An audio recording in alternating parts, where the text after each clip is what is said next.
विदुषी लेखिका गणिनी आरिका रत्न श्री 105 स्वस्ति भूषण माता जी, जिन्होंने मात्र 20 वर्ष में 100 से भी अधिक किताबें लिखकर जैन समाज को अनूठा योगदान दिया है।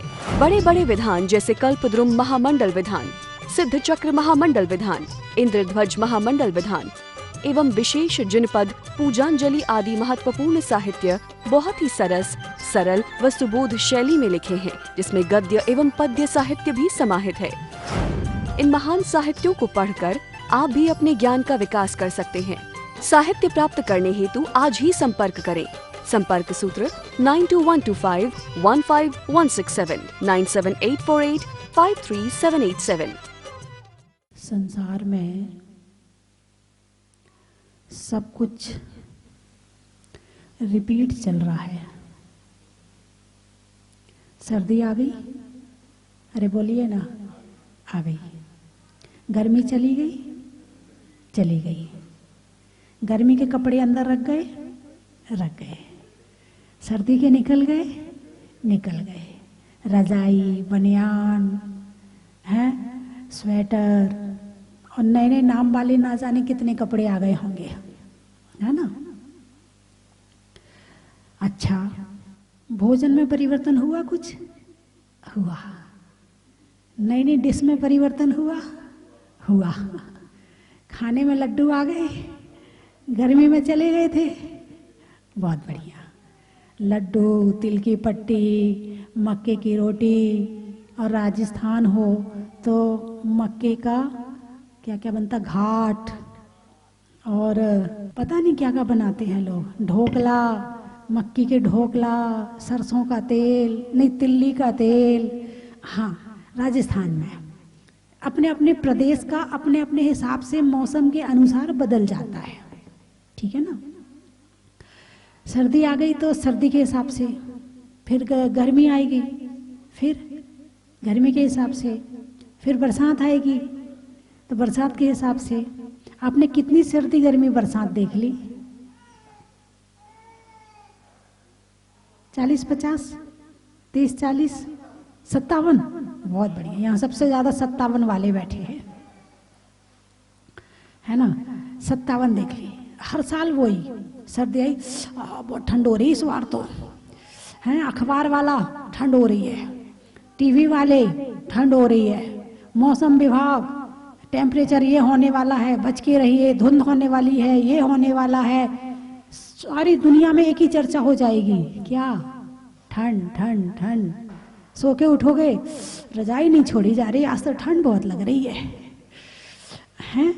हाँ, मतलब हमारे चर्चा ठंड की हो जाएगी, खाना ठंड का हो जाएगा, वस्त्र ठंड के हो जाएंगे, गर्मी आई तो गर्मी के हो जाएंगे, बरसात आई तो बरसात के हो जाएंगे, फिर अगले साल फिर ठंड आएगी, फिर ठंड के हो जाएंगे, फिर गर्मी आएगी।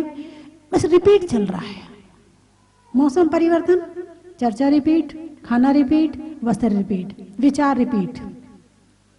विचार वही रिपीट हो रहे हैं। चर्चा होगी वो भी पिछले साल जैसी चर्चा। इस बार तो बहुत ठंड हो रही है, इस बार तो हाथ अकड़ गए, बिल्कुल हाथ बहुत अकड़ रहे हैं, बहुत ठंड हो रही है आज तो। चर्चा में भी वही, विचारों में भी वही, मतलब सब कुछ रिपीट, ठीक है। जीवन में थोड़ा सा बचपन जवानी के हिसाब से परिवर्तन विचारों में आता है। थोड़ा सा बच्चे रहते हैं तो खेल खिलौने अच्छे लगते हैं, थोड़े से और बड़े हुए तो मोबाइल का गेम अच्छा लगता है, टीवी में वो कार्टून अच्छे लगते हैं, थोड़े और बड़े हुए तो मित्रों के साथ खेलना अच्छा लगता है, थोड़े वो और बड़े हुए तो घूमना अच्छा लगता है। थोड़ा सा उम्र के साथ परिवर्तन हो सकता है, लेकिन ये केवल तुम्हारी उम्र के साथ नहीं हुआ है। जितने तुम्हारे दादा थे, परदादा थे, पिता थे, उनके साथ भी यही हुआ था। ये भी रिपीट है, ये भी रिपीट है। तुम अकेले नहीं कर रहे हो, तुम्हारे दादा परदादा ने भी यही किया था, तुम्हारी दादी परदादी ने भी यही किया था, और वही तुम कर रहे हो। जब तुम्हारी दादी छोटी थी बचपन में, उन्हें भी खेल खिलौने अच्छे लगते थे, उन्हें भी खेलना अच्छा लगता था, उन्हें भी ये सब कुछ अच्छा लगता था, वही तुम्हें लग रहा है, वो भी रिपीट है। पीढ़ी अलग हो सकती है, काम तो वही चल रहे हैं, है? भोजन की चर्चा रिपीट है, खाने की चर्चा है, विचार, यानी क्या नया है ये बताओ मुझे।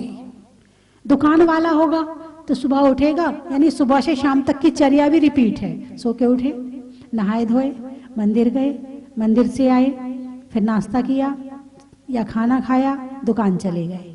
दुकान में रोज यही करते हो ना, आज भी यही किया है। अब इसके बाद चले गए दुकान, दुकान में क्या करोगे? वही रिपीट, दुकान की ताला खोलना, थोड़ा झाड़ू वाड़ू करना, यदि नौकर हुआ तो नौकर ने कर दी, वही फिर निकाल के देखना माल वाल ठीक ठाक रखा है कि नहीं रखा है, कम ज़्यादा तो नहीं हुआ है, कहीं यहाँ वहाँ तो नहीं हुआ है। थोड़ा अपनी बही खाता पलट के देखना सही है कि नहीं है, कल का हिसाब पूरा लिखा था कि नहीं लिखा था, उसको उधार दिया था कहीं लिखना तो नहीं भूल गया मैं, उसे देखोगे उठा करके हैं। उसके बाद इतने में ग्राहक आ गया, बस शुरू, अब स्टार्ट हो गई ग्राहकी, ग्राहकों के आने का टाइम हो गया, ग्राहकी स्टार्ट हो गई, बस वो लेना देना शुरू हुआ। थोड़ा सा खाली समय मिला, देख कितना का माल बचा है, देख कितना मंगवाना है, देख कहाँ वाला कितना बचा, इसमें लग गए। रोज यही करते हो ना, आज भी वही किया। थोड़ा थोड़ा कभी नया हो जाता है, तीर्थ यात्रा पे चले गए तो थोड़ा सा लगता है हाँ कुछ नया हो गया, लेकिन ऐसी तीर्थ यात्राएं कितनी बार करी है, बहुत बार करी है। जब रिपीट करते करते करते करते थोड़ा बोर हो जाते हो तो थोड़ा नयापन चाहते हो, तो नयापन में क्या करते हो? धर्मात्मा होगा तो तीर्थ यात्रा कर लेगा, अधर्मात्मा होगा तो शिमला कुल्लू मनाली कश्मीर चला जाएगा, बर्फ देखने को चला जाएगा, राजमहल ताजमहल घूमने को चला जाएगा, मॉल चला जाएगा, वहां पिक्चर देख आएगा। चलो थोड़ा सा नया हो गया, क्या नया हुआ मुझे ये तो बताओ। वही मोह, वही माया, वही राग, वही द्वेष जो कर रहे हैं, वही पिताजी ने किया है, वही उनके पिताजी ने किया था, वही उनके पिताजी ने किया था, और वही हम कर रहे हैं। महिलाएं हैं, घर में रहती हैं, वही रिपीट। अपना सुबह उठा, भोजन बनाया, मंदिर गए, आके खाना खिलाया, खाया, उसके बाद अपनी बेटी से बात करी, बात भी रिपीट। और बेटी क्या बनाया तूने? परसों तूने लौकी बनाई थी ना, आज क्या बनाया है? आज मम्मी मैंने टिंडा बनाया है। कहने का मतलब ये है कि लड़की से जो बात हो रही है वो भी रिपीट, जो बच्चों से बात होती है वो भी रिपीट, जो मित्रों से बात होती है वो भी रिपीट, जो रिश्तेदारों से बात होती है वो भी रिपीट। यानी कि जब आपके घर में कोई बुआ आती है या मौसी आती है या जो भी रिश्तेदार आते हैं, रात रात भर जागते हैं, रात भर बात करते, सोते नहीं है। जिस दिन आते उस दिन तो नींद ही नहीं आती है, उस दिन तो बातों में पूरी रात निकल जाती। क्या बात करी भाई आपने? बस वही, उसका ऐसा हो गया था, उसकी शादी में ऐसा किया, उसको ऐसा करना था, वो अपनी बताएगा, वो अपनी बताएगा, और 2-4-10 घंटे निकल गए, हो गई रात, कट गई पूरी। फिर अगले बार आएंगे, फिर क्या कहानी होएगी? अरे बोलिए ना, रिपीट है कि नहीं है? हैं? जब दो सासें आपस में मिलती हैं तो उनकी चर्चा क्या है? कोई भी बता सकता, जरा सा भी समझदार होगा तो कान लगा के सुनने की जरूरत नहीं है।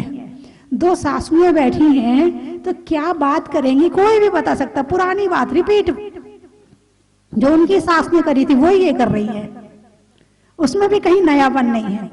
दो बहुएं मिलेंगी तो उनकी बात भी रिपीट, मेरी सास ऐसा करती है, मेरे पति ऐसा करते हैं, मेरे बच्चे ऐसे, या अच्छाई या बुराई, दो में से एक ही होगा, तीसरा कुछ नहीं होगा। क्योंकि वो जहां रह रही है, जिस वातावरण में रह रही है, वो विचार बन रहे हैं, विचार बना नहीं रहे हैं, विचार वातावरण बना रहा है। एक होता है स्वयं विचार बनाना, ध्यान से सुनना इस बात को। एक तो होता है स्वयं विचार बनाना, बैठकर चिंतन मनन में, ध्यान में बैठकर विचार बनाना, और एक होता है वातावरण से विचार बनना। एक में तुम्हारा पुरुषार्थ है और एक में तुम्हारा पुरुषार्थ नहीं है। अखबार में आया, आज वहां ऐसा हो गया, तो सारे जगह एक ही चर्चा, आज वहां ऐसा हो गया। टीवी में भी आज वहां ऐसा हो गया, उसने ऐसा कर दिया। मतलब अखबार भी जो चर्चा करते हैं उसमें एक भी चर्चा नहीं हो तो बताओ, केवल चेहरे बदल जाते हैं, शहर के नाम बदल जाते हैं, न्यूज वही होती है। वहां एक्सीडेंट हो गया, कल भीलवाड़ा में हुआ था तो आज कोटा में हो गया, कल कोटे में हुआ था, जो परसों जयपुर में हो गया। शहर का नाम बदल गया, शक्ल बदल गई, गाड़ी वही है, मोटर वही है केवल शहर के नाम बदलने से न्यूज नहीं बदली। और आदमी सुबह से बिल्कुल 5 बजे से इंतजार करता है अखबार आए, और चाट जाता है अखबार को। इतने प्रेम से, इतनी भक्ति से, इतने विश्वास से यदि वो शास्त्र पढ़े तो कल्याण हो जाए। अखबार में क्या रिपीट है? वही खेल जो पिछले साल हुए थे, वही शादी के समाचार, वही तुम्हारी कहानियां 2-4 तुम्हारे मन को तसल्ली देने वाली, वही एक्सीडेंट, वही नेताओं की फोटो बदल जाती हैं, बात तो वही रहती है। उसने कुर्सी छोड़ दी, उसने ऐसा कर दिया, उसने वैसा कर दिया। यानी कि भगवान ने संसार की चर्चाओं को 4 विभागों में बांट दिया है। कितने विभागों में? 4 विभागों में। राष्ट्र कथा, स्त्री कथा, भोजन कथा और चोर कथा। अब इन सारी कथाओं को निकाल लो, इससे बाहर एक भी कथा मिल जाए तो बता दो। और ये चारों कथाएं पाप का बंध कराने वाली हैं। इनको विकथा कहा है, इनको कथा नहीं कहा है, इनको विकथा कहा है। कथा तो क्या है? महापुरुषों की कथा, जिससे प्रेरणा मिलती है, जिससे पाप से बचने का मार्ग मिलता है, जिससे जीवन में कुछ नए विचार आते हैं, मोक्ष का मार्ग मिलता है, सच्चे सुख की राह मिलती है, वो है कथा। और जहां केवल रिपीटेशन चल रहा है वो तो केवल टाइम पास है। संसार के 90% लोग टाइम पास कर रहे हैं। शरीर से अलग आत्मा हो क्या? नहीं हो। आप शरीर से अलग होकर जी सकते हो क्या? नहीं जी सकते। तो इसका मतलब ये है कि आज तक हमने आत्मा को अलग और शरीर को अलग नहीं देखा है। आज तक हमने कर्मों को अलग और आत्मा को अलग नहीं देखा है। एकत्व और विभक्त, भेद विज्ञान की कथा आज तक ना सुनने में आई है, ना परिचय में आई है और ना अनुभूति में आई है। इसीलिए ये यात्रा बाहर की तरफ चल रही है और इसका कहीं एंड नहीं है। और यही यात्रा यदि इंद्रियों को बंद करके और अंदर की तरफ जाते हैं तो इस यात्रा का एंड होने में फिर टाइम लगने वाला नहीं है। और वो मार्ग शुरू होता है ध्यान से। कहां से शुरू होता है? ध्यान से। ध्यान से अंदर जाया जाता है। मैंने एक दिन और बताया था, मन के दरवाजे 2 तरफ खुलते हैं। जब बाहर खुलते हैं तो बाहर से जुड़ता है, और जब अंदर खुलते हैं तो आत्मा से जुड़ता है। तो इसके लिए सबको बंद करना पड़ेगा। सबसे पहले तो मुंह बंद करना पड़ेगा। हाँ, मुंह बंद करके बैठो। आपने शिक्षा प्राप्त करी कोरोना से, मुंह बंद करके नहीं बैठोगे, गड़बड़ हो जाएगा है। लेकिन फिर भी इतनी पट्टी लगाने के बाद भी मुंह बंद नहीं हुआ। जैसे ही आते हैं सामने, पट्टी को नीचे खिसका के बोलना शुरू कर देते हैं। ऐसे करते हो ना? नहीं? अच्छा, पट्टी लगाए बोल लेते हो, दिक्कत नहीं होती है पट्टी लगा के बोलने में? अच्छा, नहीं होती। अच्छा, यही तो दिक्कत है। दिक्कत नहीं होती है, यही तो दिक्कत है। यानी दिक्कत को जो दिक्कत ना माने, अब इलाज किसका किया जाए? जो बीमारी को बीमारी ना माने तो फिर इलाज किसका किया जाए? अब कोरोना ने तुम्हारे मुंह पर पट्टी लगाई कि चुप हो जाओ, फिर भी तुम चुप ना हो तो फिर इलाज कैसे हो? बहुत सी चीजें इलाज देने के लिए बीमारी बन के आती हैं, मगर हम दूसरा काम का रास्ता निकाल लेते हैं और फिर भी काम नहीं छोड़ते हैं। तो कम से कम मुंह में पट्टी लगी, ये नियम ले लो कि जब तक मुंह में पट्टी लगाए रखेंगे तब तक हम व्यर्थ बात नहीं करेंगे, जरूरी बात के अलावा कोई बात नहीं करेंगे। अब किसी ने आपसे पूछा, भाई साहब खाना खा लिया? पूरा व्याख्यान करोगे, अरे आज तो मजा आ गया, आज तो सब्जी ऐसी बनी थी, आज तो पूरी ऐसी बनी थी, आज तो ये ऐसा बना था। अरे उसने पूछा है खाना खा लिया, इशारा कर दो खा लिया, बोलने की कहां जरूरत आ रही है? लेकिन नहीं, पूरा चिट्ठा खोलेंगे, क्या बना था, कैसा बना था। जरूरत क्या है बोलने की? है किसी ने आपसे कोई बात, जो बात इशारे से कही जा सकती है, उसे बोलने की जरूरत नहीं है। जितना कम बोलो, ये मुंह की पट्टी क्या कह रही है, कम से कम बोलो, काम का बोलो। नहीं तो जो रिपीटेशन चल रहा है क्रोध मान माया लोभ का, वो ही चलता रहेगा। क्रोध भी रिपीट ही हो रहा है, मान भी रिपीट हो रहा है, मायाचारी भी रिपीट है, क्या नया है, कुछ भी नहीं है। और इन सब से अलग होकर मौन लेकर, मौन से इंसान खुद से जुड़ता है और बोलने से इंसान बाहर से जुड़ता है। तो आज तक चुप नहीं हुए ना, इसलिए बाहर से जुड़े हो। मौन लेकर देखो, फिर चिंतन मनन शुरू होगा और अंदर अंदर जाना शुरू हो जाएगा, एकांत का जीवन शुरू हो जाएगा। बंधुओं, यदि जब तक चुप नहीं होंगे, सबसे पहले तो मुंह को ही वश में करना है, आंखों को बाद में, कान को बाद में है, हाथ पांव को बाद में, इस मुख को वश में कर लो बस। ये मुंह वश में हो गया ना, कहते हैं कि सिकंदर भी कोई बड़ा विजेता नहीं था, तो फिर कौन है विजेता, जिसने स्वयं पर विजय प्राप्त कर ली है। बाहर वाला सुखी है कि दुखी है, धन प्राप्त करने के बाद में सुख आता है कि सुख जाता है, बोलिए, सुख बढ़ता है कि सुख घटता है, अरे बोलिए ना, घटता है। ओहो, प्रैक्टिकल है, आहा क्या बात है, क्या बात है। मतलब धन आने के बाद तो भाई लोग धन से बहुत प्रेम करते हैं, और धन कमाने के लिए ना स्वास्थ्य देखते हैं, ना शरीर देखते हैं, ना परिवार देखते हैं, ना धर्म देखते हैं, कुछ नहीं देखते, बस धन आना चाहिए किसी तरह से।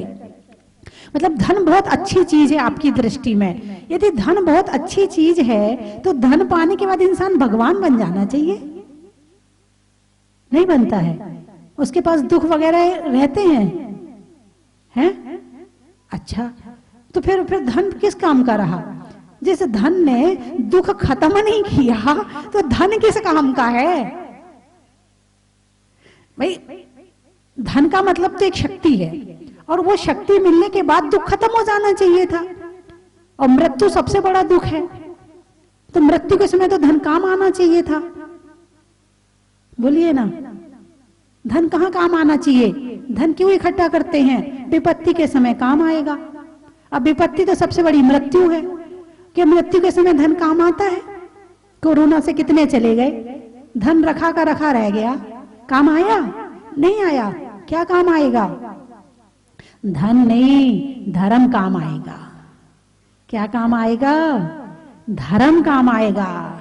धन के लिए तुमने जितना समय लगाया है, यदि इससे मैं 10% समय भी आपने धर्म में लगा दिया होता, वो आपका साथ निभा देता। धन तो यहीं का यहीं रखा रह जाएगा, लेकिन धर्म यहां भी साथ निभाएगा और अगले जन्म में भी साथ निभाएगा। और सबसे बड़ा धर्म है जो सम्यक दर्शन को जन्म देने वाला है, वो है भेद विज्ञान। जो एकत्व और विभक्ति की कथा इसमें कही है कि आत्मा अलग है और शरीर अलग है। ये दोनों जब तक अलग मानकर जीवन नहीं जियोगे, तब तक जीवन में दुख ही रहेगा, सुख आने वाला है नहीं है। और जहां आपने अलग मान के जीवन शुरू कर दिया, अब किराए के मकान में रहने वाला है, यदि किराए के मकान में रह रहे हो और दरवाजा टूट जाए, दुख होगा? किराए का मकान है ना, दरवाजा थोड़ा तड़क गया, नीचे टूट गया, कष्ट होगा? नहीं होगा। क्यों? किराए का अपना थोड़ी है। हाँ, अच्छा, किराए के मकान में यदि क्रैक आ जाए तो नहीं होगा कष्ट? मकान वाले भी जाने हमारा थोड़ी मकान है, यही दिमाग में रहता है ना, यही दिमाग में रहता है ना। अच्छा, इसी तरह से यदि मकान कई बार भूकंप में तुम बाहर गए हो और भूकंप में किराए का मकान गिर जाए, तो आपको दुख होगा? थोड़ा सा तो होगा कि बदलना पड़ेगा, इतना ही होगा, इससे ज्यादा नहीं होगा। और मकान मालिक को आप समझ गए, मर जाएगा। है यार, शब्द वही निकल रहा, मर जाएगा। कहने का मतलब ये है कि तुम किराए के मकान में रह रहे, तो किराए के मकान को अलग मानते हो और खुद को अलग मानते हो, ठीक है? ऐसे ये शरीर है, शरीर जैसे किराए का मकान है, तुम्हें छोड़ना पड़ेगा, जिस दिन किराएदार का जो है आप तो छोड़ना पड़ेगा, और मालिक जिस दिन कहेगा उस दिन छोड़ना पड़ेगा। तो मकान कौन सा हुआ? किराए का हुआ ना। जो मकान छोड़ना पड़े वो उसे क्या कहेंगे? किराए का मकान। अच्छा, जिस शरीर में आप रह रहे हो ये किराए का है या तुम्हारा है? अरे बोलिए ना। अच्छा, यदि तुम्हारा किराए का मकान जो है उसमें सुंदर सुंदर रंग रोगन खूब खर्चा करते हो क्या? नहीं करते। क्यों? किराए का है। इस शरीर के लिए कितना खर्चा करते ऊपर से नीचे तक सजाने में। अभी आपने कहा किराए का मकान है, तो किराए के मकान को उसी तरह यूज करो जैसे किराए के मकान को करते हैं। ज्यादा सजा, यदि तुम्हारा बेटा सजा भी रहा हो तो आप क्या कहोगे? पागल है क्या, किराए का मकान है, काय को सजा रहा है? कहोगे नहीं कहोगे? बहुत समझदार हो आप। जो युक्ति आपने वहां लगाई है वो युक्ति यहाँ लगानी है। ये शरीर भी किराए का है। जैसे किराएदार किराया देता है, क्या देता है? किराया। ऐसे इस शरीर को किराया तो देना पड़ेगा। भोजन है, दवाई है, किराया तो देना पड़ेगा। लेकिन इस शरीर को यदि अपना मान करके आपने सब कुछ किया, बस यहीं पर मामला गड़बड़ हो जाता है। यहाँ पर भगवान महावीर यही कहते हैं, भेद विज्ञान। शरीर को क्या मानना है? किराए का मकान मानना है। जैसे किराए के मकान से मोह नहीं होता है, ऐसे शरीर से भी, बोलिए, मोह नहीं करना है, एक दिन छूट जाना है। जैसे दिमाग में 24 घंटे चलता है कि अरे अपना मकान बन जाए तो एक किराए का मकान छूट जाए, ऐसे दिमाग में रहना चाहिए। अरे सिद्धालय चले जाएं अपने मकान में तो ये किराए का मकान छूट जाए। अनंत काल से किराए के मकान बदलते बदलते परेशान हो गए। कभी आपको महसूस नहीं हुआ ऐसा? जब यही नहीं पता है कि किराए का मकान है, पता तो है मगर मोह आत्मा के अंदर घुसने नहीं देता है। पता तो है। इतने लोग दुनिया से जा रहे हैं, क्या तुम देख नहीं रहे हो? क्या तुम इतने समझदार नहीं हो कि सामने वाले को ठोकर खाते देख के खुद समझ जाओ? इतने समझदार हो कि नहीं हो? इतने लोग दुनिया से जा रहे हैं तो जाते हुए लोगों को देख करके इतना तो समझ में आ ही रहा होगा कि भाई जब ये सब कुछ छोड़ के चला गया तो मुझे भी जाना है। इतना तो समझ में आ रहा कि नहीं आ रहा? आपने शास्त्र नहीं पढ़े, कोई बात नहीं है। आपने प्रवचन नहीं सुने, कोई बात नहीं है। इतना तो देख के समझते हो कि वो गया है तो मुझे भी जाना है। इतने सब कुछ देखने के बाद भी समझ में ना आए तो कोई समझा नहीं सकता दुनिया में। भगवान महावीर भी नहीं समझा सकते। इतना समझने के बाद में कि अरे देखो सब कुछ पड़ा रह गया और वो चला गया, मुझे भी जाना पड़ेगा। चलो अब इसमें मेहनत कम करूंगा और आत्मा के लिए मेहनत ज्यादा करूंगा। यदि आपके जीवन में ये परिवर्तन आया है तो समझना कि आपने अपने जीवन में कुछ सीख लिया है, कुछ बदल लिया है, कुछ जान लिया है, कुछ पहचान लिया है। और वही पुराना रिपीटेशन चल रहा है तो फिर अनंत काल तक करते रहो। रिपीटेशन चलता रहेगा। ये तो कहीं खत्म होने वाला, इसका कहीं एंड है ही नहीं है। तो बंधुओं, मेरी बात आपकी समझ में? बोलो ना। आई? बड़ी समझदार लोग बैठे। आ गई नहीं कहा इन्होंने। हाँ, अहमदाबाद वाले बड़े समझदार हैं। आई कहा, आ गई नहीं कहा। गई नहीं है इसका मतलब आज ये सम्यक दर्शन लेके जाएंगे यहां से। है किराए के मकान को किराए का मकान मानना शुरू कर दो। जो व्यवहार किराए के मकान से करते हो वही व्यवहार इससे करना है। तो आप सब लोग बड़ी दूर दूर से आए, आपने अभिषेक किया, शांति धारा की।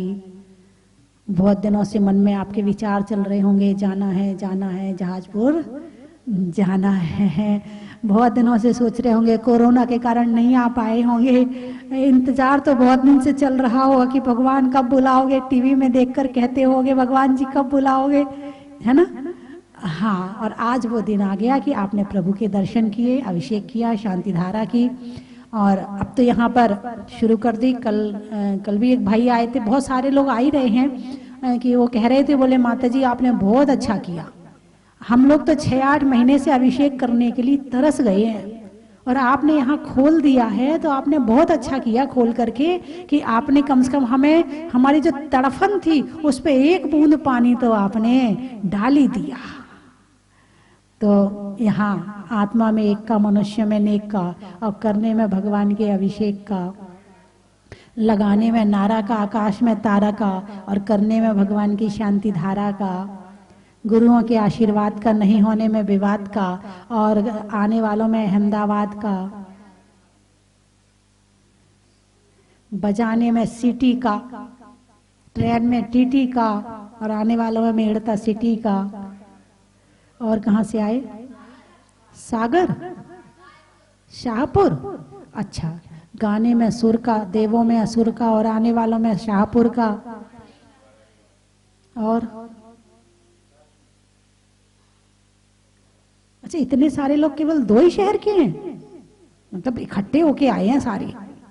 नहीं नहीं, यहाँ तो पूरी व्यवस्था है। कहीं कोई भी यात्री आता है, चाहे रात में 2 बजे आए, चाहे 4 बजे आए, उसे कोई परेशानी का सामना नहीं करना पड़ता। ऐसा यात्री बोल के जाते, मैं नहीं कह रही हूँ, हाँ मैं नहीं कह रही, यात्री कह के जाते हैं कि हम इतनी रात को आए तो भी हमारे व्यवस्था में कहीं कोई कमी नहीं रही, हमें तुरंत व्यवस्था मिली। और मंदिर देखकर तो लोग स्वर्ग का उदाहरण देकर जाते हैं। आपने सुना ही होगा, टीवी में बहुत से लोग बोल के जाते हैं कि माता जी ऐसा लगता है कि स्वर्ग तो देखा नहीं है, और देखा भी हो तो याद नहीं है, मगर यहाँ आकर मंदिर में प्रवेश करने के बाद में ऐसा लगता है जैसे स्वर्ग में आ गए हैं।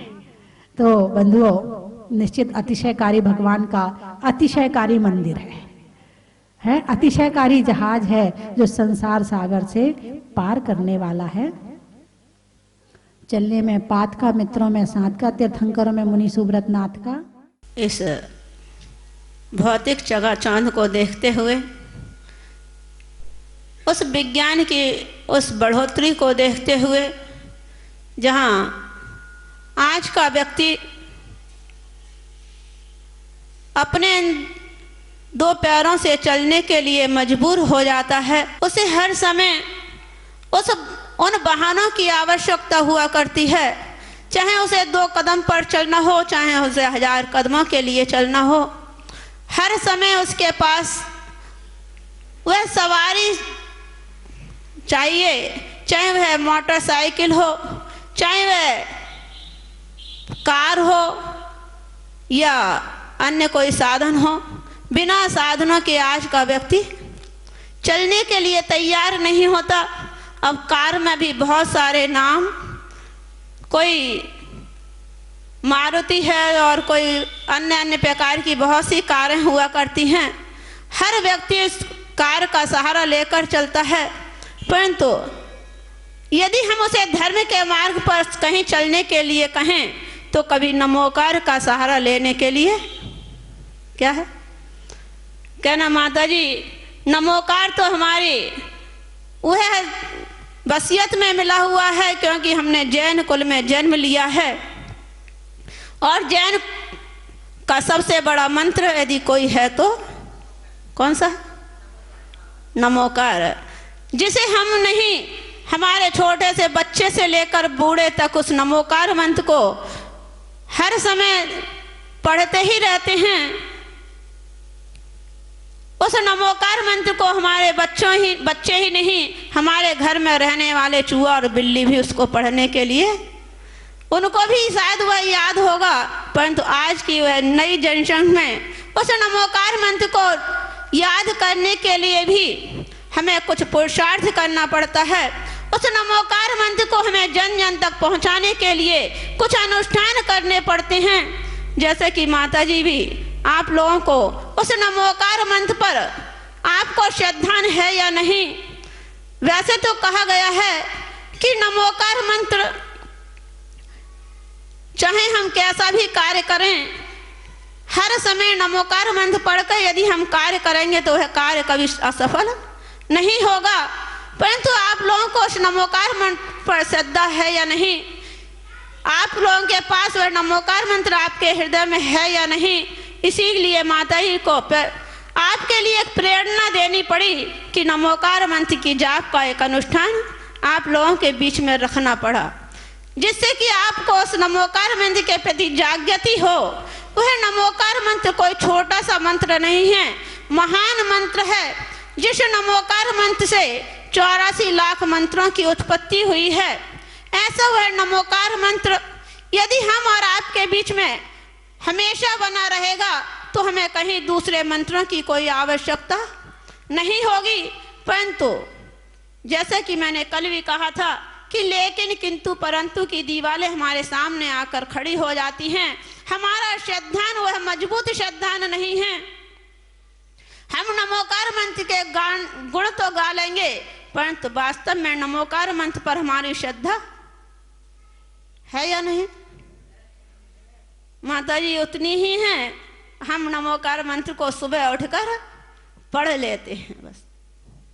परंतु यदि हम कहें कि यदि आपका काम नहीं बन रहा है, आप उस नमोकार मंत्र को पढ़ लें, नमोकार मंत्र का एक अनुष्ठान कर लें, एक संकल्प कर लें कि मेरा जब तक ये काम नहीं होगा, जब तक मैं नमोकार मंत्र का पाठ करूंगा या करूंगी, तो निश्चित है कि आपका कार्य पूर्ण हो सकता है। प्यारा मेटो मेटो जी संकट हमारा, निस दिन तुमको जपो पर से नेहात जो जीवन सारा, तेरे चरणों में बीते हमारा, अश्वसेन के राज दुलारे, वामा देवी के सुत प्राण प्यारे, सबसे नेको तोड़ा जग से मोह को मोड़ा, संयम दारा मेटो मेटो जी संकट हमारा। यहाँ आने से ऐसा लगा कि हम जल्दी से जल्दी और कब और जल्दी से आए, और हमारी ये आशा है कि हम जल्दी से यहाँ दर्शन के लिए जरूर पधारें। और यहाँ आने से आगे जो दर्शन करने गए वहाँ से यहाँ लाख गुना अच्छा लगा। यहाँ मंदिर यहाँ आकर के मुझे बहुत अच्छा लगा, क्योंकि हम लोग रात में 1 बजे आए थे, फिर भी हम लोगों को इतनी अच्छी व्यवस्था मिली कि अभी हम और क्षेत्रों की अपेक्षा बहुत अच्छी व्यवस्था मिली। और मंदिर देखकर, भगवान की मूर्ति देखकर तो हमारा मन बहुत प्रफुल्ल हो गया। वैसे हम 5 बजे माता जी के प्रवचन सुनते हैं टीवी पर, तो हमें तो बहुत दिन से लग रहा था कि कब मेरा भाग आएगा कि हम वहाँ पहुँच जाएंगे, और आज आकर मुझे बहुत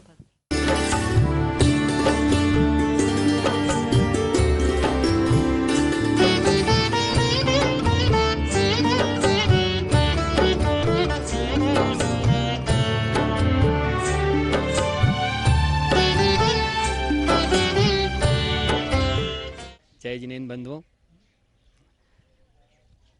बहुत दिनों के लंबे इंतजार के बाद और जहाज मंदिर में अतिशयकारी मुनीश्वरनाथ भगवान के विराजमान होने के बाद में आने वाली 13 मार्च 2021 को पहली शनि अमावस्या पर भूगर्भ से प्रकटित शनिग्रह निवारक मुनीश्वरनाथ भगवान के मस्तक पर 1008 कलशों से महामस्तकाभिषेक होगा। बंधुओं, शनि अमावस्या पर मुनीश्वरनाथ भगवान का अभिषेक करना महान फलदायी होता है, और हम सबके महान पुण्य के उदय से जहाज मंदिर में विराजमान होने के बाद पहली शनि अमावस्या पर हम सबको भगवान का अभिषेक करने का, शांति धारा करने का सुनहरा मौका और पूज्य गुरु माँ गणनी आर्य का स्वस्ति भूषण माता जी का मंगलमय आशीर्वाद प्राप्त करने का मौका मिला है। आप यहाँ पधारें और उस दिन बड़े बाबा का अभिषेक करें, शांति धारा करें। 4 तरह के कलश है। रजत कलश 5100 रुपये, स्वर्ण कलश 11,000 रुपये, हीरक कलश 21,000 रुपये और रत्न कलश 51,000 रुपये की न्योछावर राशि है। बंधु, मैं तो चाहता हूं आप यहां पधारें और स्वयं बड़े बाबा का अभिषेक करें, शांति धारा करें, लेकिन यदि आप नहीं आ सकते हैं तो भी आप अपने नाम से यहां पर कलश आरक्षित करवा सकते हैं। आपके नाम से अभिषेक शांति धारा यहां पर होगी। उसी दिन दोपहर में 1 बजे से राष्ट्रीय युवा सेमिनार यहाँ पर होगा, एक यूथ सेमिनार होगा जिसमें 18 वर्ष से 45 वर्ष के युवक और युवतियां सब उसमें भाग ले सकते हैं। आप सभी इन कार्यक्रमों में सादर आमंत्रित है। साथ ही 10 मार्च 2021 को भगवान का जहाज मंदिर में विराजमान होने के बाद पहला निर्वाण कल्याणक महोत्सव यहाँ मनाया जाएगा और सन 21 में 20 किलो का निर्वाण लड्डू 20वें तीर्थंकर मुनीश्वर नाथ भगवान के समक्ष अर्पित किया जाएगा, पूरे भावों के साथ में, भक्ति के साथ में और पूज्य गुरु माँ के पावन सानिध्य में। तो आप सभी सादर आमंत्रित है। आप अपनी सूचना स्वस्ति धाम में दे सकते हैं। आप अपनी स्वीकृति 9782063107 इन नंबरों पर दे सकते हैं। पूरे कार्यक्रम का सीधा प्रसारण पारस चैनल पर होगा। धन्यवाद। कंचन की थाल को सजाओ रे आज, रत्नों की थाल को भर लाओ रे आज। आओ आओ करे रे गुणगान आरती भगवन की। आओ आओ करे गुणगान आरती भगवन की। आओ आओ करे रे गुणगान आरती भगवन की।